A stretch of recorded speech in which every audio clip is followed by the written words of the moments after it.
Yeah, I've had a one of my other friends contact me. I've had multiple friends contact me about this, and I've tried to explain to them directly what's going on. So I'm gonna make this a video and explain what's going on. Maybe that'll help things. All right. First of all, it is 111 degrees outside. It was 100 degrees at 9:50 a.m. this morning. I'm getting too old to be in this heat. It's just wearing me down. I've got to the point now that I just can't do it. I'm just gonna have to sit here and or do things inside the house or whatever where it's cool until it cools down some. I just can't keep doing this. So that's one thing. It gives me the time to be able to do these videos. So the next thing is this person was concerned about me and was afraid they were going to hurt my feelings. Well, first of all, a narcissist can't take criticism. Me, I'm not a narcissist. I want to hear criticism. I need this criticism. I need to see myself from outside views sometimes. Okay. And you caring about me also helps. Thank you. I need your support. I really do. Sorry, my foot itches. Um, so thank you. And I mean that. I really do. Um, and anytime you don't think that Tara's not a narcissist, go there and criticize her about something. Go there and ask her about the Jose affair that she was having up here just 2 years ago, you know? And I think she's probably still having, maybe. I don't know. I don't know how that works. Don't care. Now you're worrying about the time I'm spending doing all these videos. Well, I kind of explained that in a way, but let me explain two other things. And the word obsession was used. Well, let me help you out. I actually, when Tara lived here, spent more time worrying about her than I did worrying about myself. Because she was always out driving. She can't drive for shit. That worried me. I was worried that she was always going to get in trouble doing the stupid shit she did. She come home one day down out here and was telling a story to me and Colton about a road rage incident she had with somebody, trying to run them off the road, slamming on brakes, doing all sorts of things. And they finally got stopped where she couldn't get around them somehow. And so she picked up this huge survival knife thing I think Doyle gave her. And if she stabs someone to death from that, I'm gonna make sure that they got your phone number, son. Because she's like acting like it's a gun or whatever. She goes, "I'm not a pussy no more. I'm gonna stab a motherfucker. I'm gonna stab a motherfucker." You know, I mean, so she's gone off the fucking rails. I'll tell you that much. So I spent a lot of time worrying about her. I really did. You know, and constantly on her ass. And yes, I was on her ass because I've got video of her. So I made her stop driving my truck because she bent the damn rim and the wheel driving over a curb. And then I went back. I've got dash cams. And I went back and looked at it, and hell, she hit the curb like 9 times that night. I couldn't afford to have my work truck tore up, so I made her get her own damn car. She shouldn't be driving at night. She can't drive during the day where it's fucking shit. And now she's went nuts on top of it. So either way around, um, I came very close to what's called rumination or ruminating. And what ruminating is that you take a memory of your relationship, you relive that memory, and then try to figure out how to fix it. And you get stuck in a loop and it's permanent. You can't get out of it. Okay. I mean, that is the worst place you can go. So the next thing is, and I'm getting ready to play the clip here, I broke the trauma bond with her. I can look at her photo. I no longer feel the feelings that I used to feel in here. They're gone. Okay. I can honestly say now that I don't love her. Honestly can, because I realize what she is. Let's cover that for a second real quick. If you look in the Bible about what a succubus is, or any of the ancient Greek writings about what a succubus is, a succubus walks around looking really pretty, beautiful. Okay, they're describing a narcissist is what they're doing. But inside they're hollow, they're soulless. But they will have sex with you to suck your life energy out of you. That's the old tale. And that is exactly what Tara is. I know you don't want to see it. Remember when you caught your kid with a cookie and cookies in their hand, cookie crumbs, and they're hollering, "I didn't take the cookie. I didn't take the cookie." Right, because that's a 3-year-old's way to deal with things. All the video I'm going to play about her, I'll show you the same thing. That's exactly how she deals with any type of criticism, guilt, anything like that. She totally avoids it, tries to make it your fault.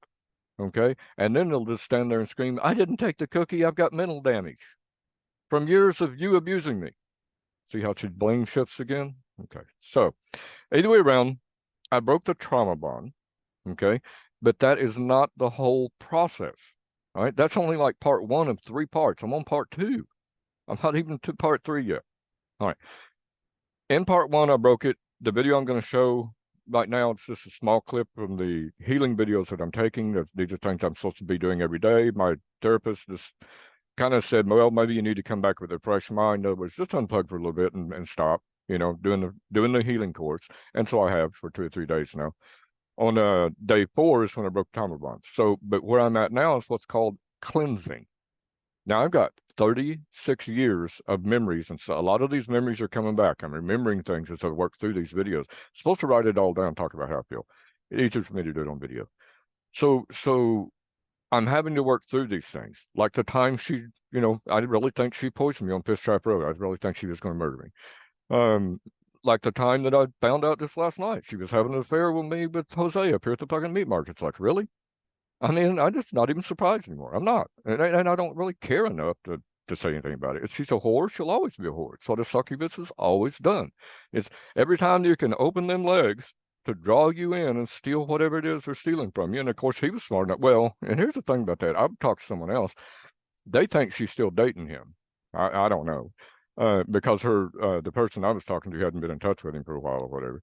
And she told me, though, that as soon as Tara got clingy, he kicked her to the curb. He's like, man, I got my pussy. I'm done.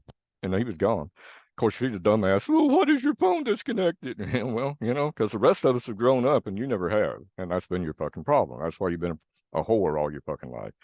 And will continue to be that way. That's what these videos are about. Warning anybody that gets with you, this is what's going to happen.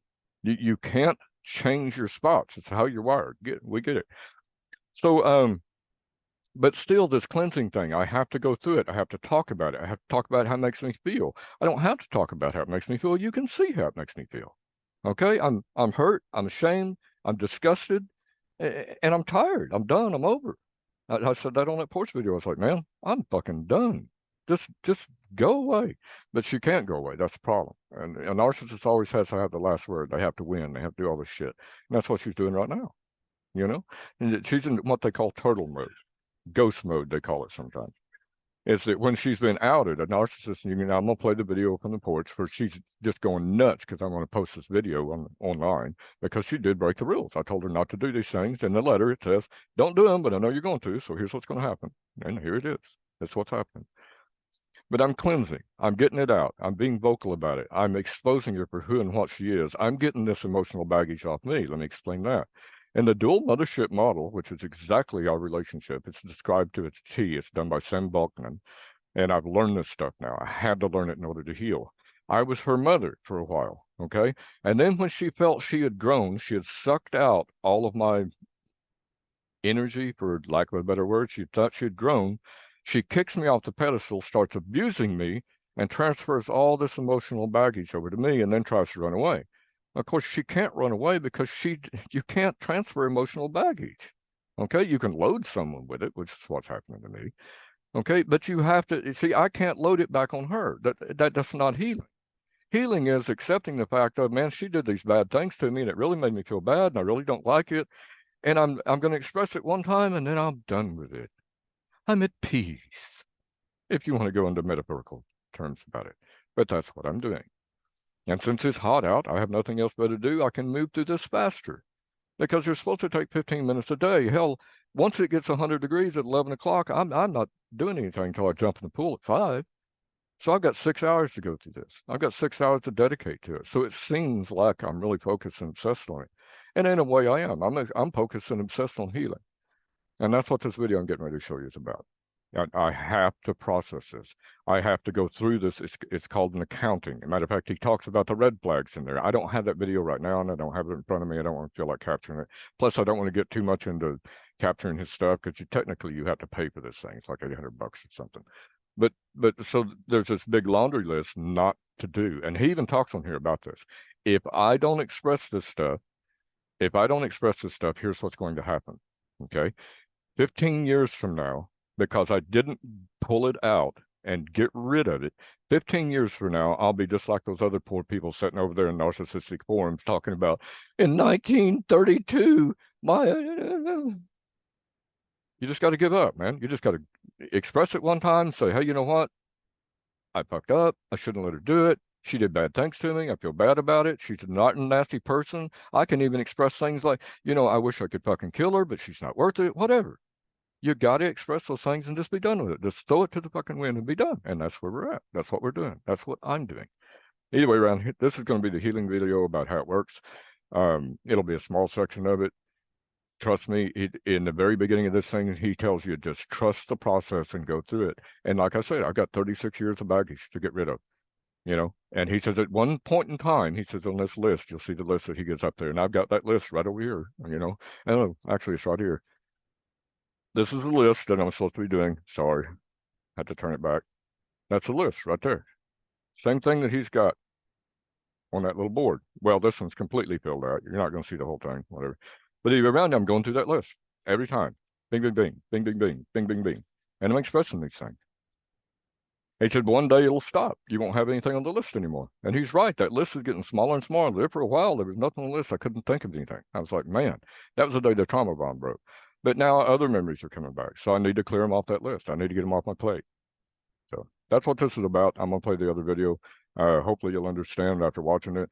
I do appreciate your concern. Again, keep telling me. I'm okay with that. We'll get things worked out. Thanks. You'll always feel sad when you're processing. You'll always feel sad when you're healing because you're losing something. There's a piece of your life that's moving away. There are parts of you that are dying off and breaking free. New parts will grow. New opportunities will arise so you can get on with your life. But there must be a death before there can be new life. If you stay in denial and you never look at these complicated feelings, you'll stay stuck. You'll stay dead. And then you'll have prolonged grief syndrome. You'll be stuck in the break the trauma bond, and you'll be telling the same stories. Remember this red section from before? You'll be affirming the same stories again and again and again on narcissistic abuse forums for 10, 15, 20 years of your life. I do not want that for you. Traumatized thinking is catastrophic and black and white. It engages in splitting. The relationship was all good. The relationship was all bad. Everything was always going to go horribly wrong. We can't afford for you to live the rest of your life thinking in traumatized ways. The relationship was good and bad. Where it took you to was a place that you didn't want to go to, you didn't consent to it, and it hurt. And now you are in pain, and that's okay. But there was good and bad elements of it, so we acknowledge them. We just look at them, and then we let ourselves feel whatever we're feeling about it. That is